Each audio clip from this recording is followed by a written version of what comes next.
HOA tried to fine me $500,000 in retaliation, so I shut the whole neighborhood down. Can you imagine facing $500,000 in bogus fines, simply for trying to live your life, and then discovering it's all part of a much darker scheme? The hum of my custom-built server farm, nestled discreetly in the soundproofed basement of my home, was usually the most exciting sound in my quiet suburban life. As a cybersecurity expert who worked from home, my setup was my livelihood, enabling me to run a small but critical online privacy and data protection service. It was perfectly legal, utterly silent from the outside, and met all local codes. Or so I thought. Then came Karen. Karen Thorne, the self-appointed empress of the Whispering Pines Homeowners Association. I was in the middle of a complex client project when my doorbell chimed with an insistent, almost aggressive, ring. Standing on my porch, impeccably dressed, and with a clipboard clutched like a weapon, was Karen. Her expression was a rigid mask of disapproval. "Mr. Davison," she began, her voice a chillingly polite monotone, "we've received, shall we say, anomalous readings from your property. An unusual power draw.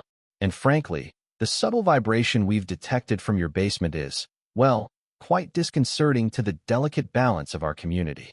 The HOA board, under my guidance, has determined your activities violate our residential tranquility clause.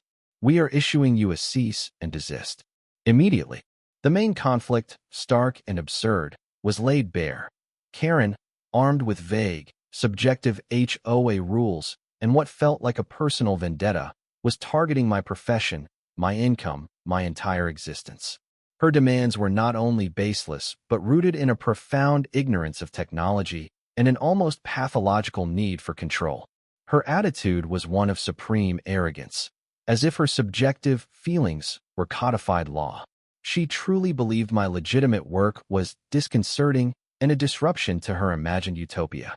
I tried to explain. "Ms. Thorne, I run a legal, remote cybersecurity business. The anomalous readings are normal power consumption for advanced computing, and the vibration is non-existent. My equipment is professionally installed and soundproofed. There's no disturbance to anyone. I even offered to have an independent engineer verify my setup." Karen merely scoffed, adjusting her designer glasses. "Mr. Davison, your technical explanations are quite tedious. The fact remains, we feel disturbed. Your business is not a quaint hobby. It is a deviation from the purely residential character of Whispering Pines. You have 24 hours to shut it down, or face a fine of $1,000 per day, effective immediately." Her tone was dismissive, her eyes holding a glint of perverse satisfaction, as if she reveled in wielding this arbitrary power. The daily fines started accumulating, reaching staggering amounts with terrifying speed. I escalated the issue to the full HOA board, presenting legal opinions and technical reports. Karen, however, had effectively stacked the board with her cronies, and my appeals were summarily dismissed.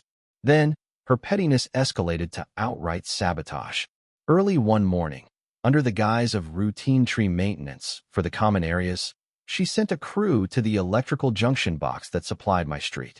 While the other residents had their power briefly cut, the crew, on Karen's explicit and secretly recorded instructions, performed a deliberate, unsafeguarded load test on my home circuit breaker, causing a massive surge that fried my primary server cluster. The damage was immediate, catastrophic, and designed to cripple my business. "Just a minor electrical glitch, Mr. Davison," her assistant chirped when I furiously called, the feigned innocence almost more infuriating than the act itself. My business was offline, clients were vulnerable, and I was looking at tens of thousands in hardware replacement. Right after the surge, a crucial twist unfolded. My quiet, unassuming next-door neighbor, a brilliant but socially awkward teenager named Leo, had been working on a community-wide Wi-Fi mesh network project for his science fair.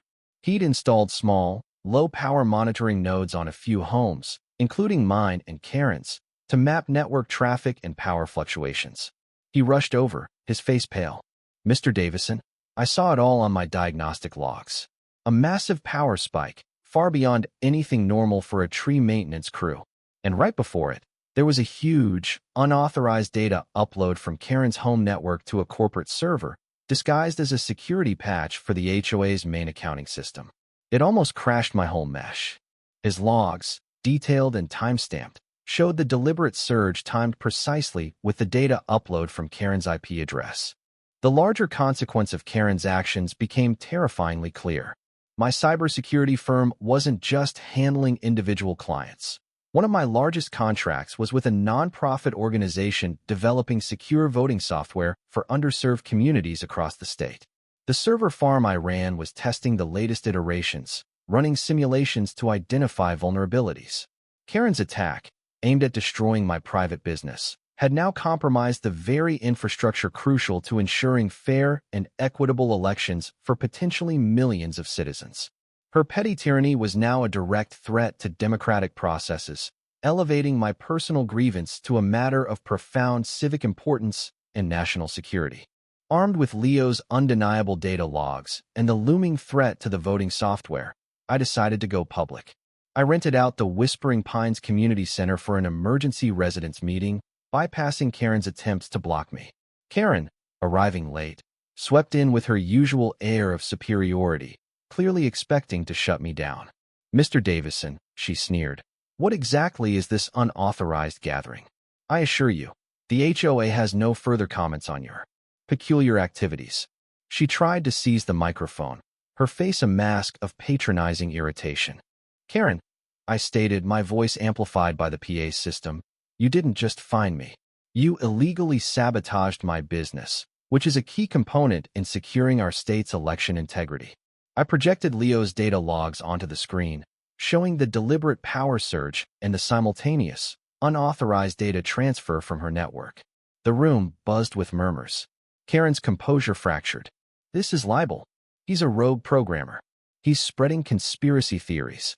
I'll have him removed," she shrieked, desperately trying to regain control, but her shrill voice betrayed her panic. Just as she started lunging for the microphone, the doors to the community center swung open.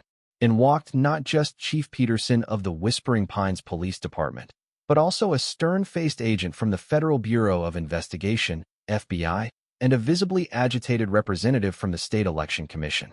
The FBI agent, a woman with piercing eyes, spoke first. "Ms. Thorne, we have probable cause to believe you have committed acts of felony property damage, potential cybercrime, and more disturbingly, interference with a federally protected electoral process.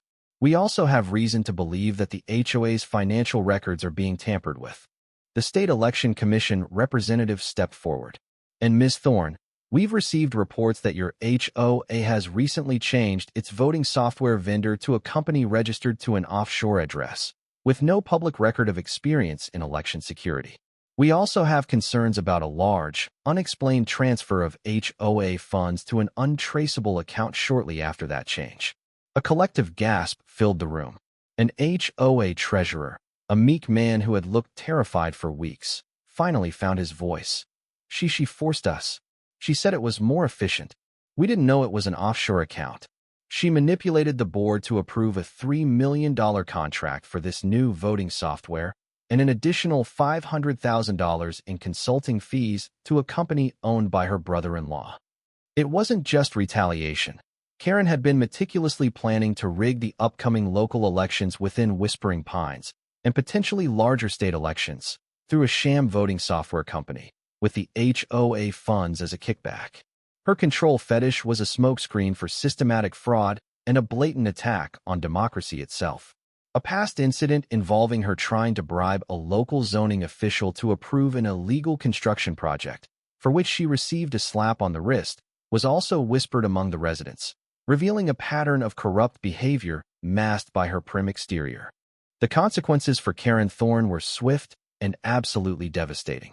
She was immediately arrested by the FBI on multiple federal charges, including cybercrime, election tampering, wire fraud, and grand larceny. The Whispering Pines HOA was placed under federal investigation, its assets frozen, and its entire board dissolved. The $500,000 in fines she'd tried to levy against me now appeared as a paltry sum compared to the millions she'd embezzled. Her carefully cultivated image as the benevolent community leader shattered into a million pieces. The neighbors who had once blindly followed her now raged against her, realizing they'd been fleeced. Her extensive social network, built on an illusion of power and influence, evaporated overnight. Her wealth, her status, her entire privileged existence all confiscated as part of the ongoing investigation. The irony was exquisite. Her attempt to silence one small, disruptive business ended up exposing a vast criminal enterprise that consumed her entirely. As for my server farm, it was swiftly repaired with the help of the FBI's forensic team, who needed my expertise in tracking Karen's digital footprints. And then, I did something truly disruptive. With the support of the now federally supervised HOA and for the greater good of community security, I didn't just rebuild my server farm, I expanded it. I converted the entire subterranean space into a highly secure, community-supported data center, providing free, secure Wi-Fi for the neighborhood and hosting critical local government and nonprofit data, including the new, secure voting software. I even installed a massive, brightly lit sign above ground that simply read, "Whispering Pines, secure and transparent."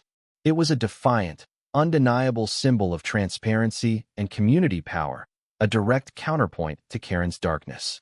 The satisfaction of not just recovering, but thriving and contributing was immeasurable. What's your take on this? When someone uses their power to unjustly target others, should their downfall be as severe as the harm they intended, even if it uncovers a bigger crime?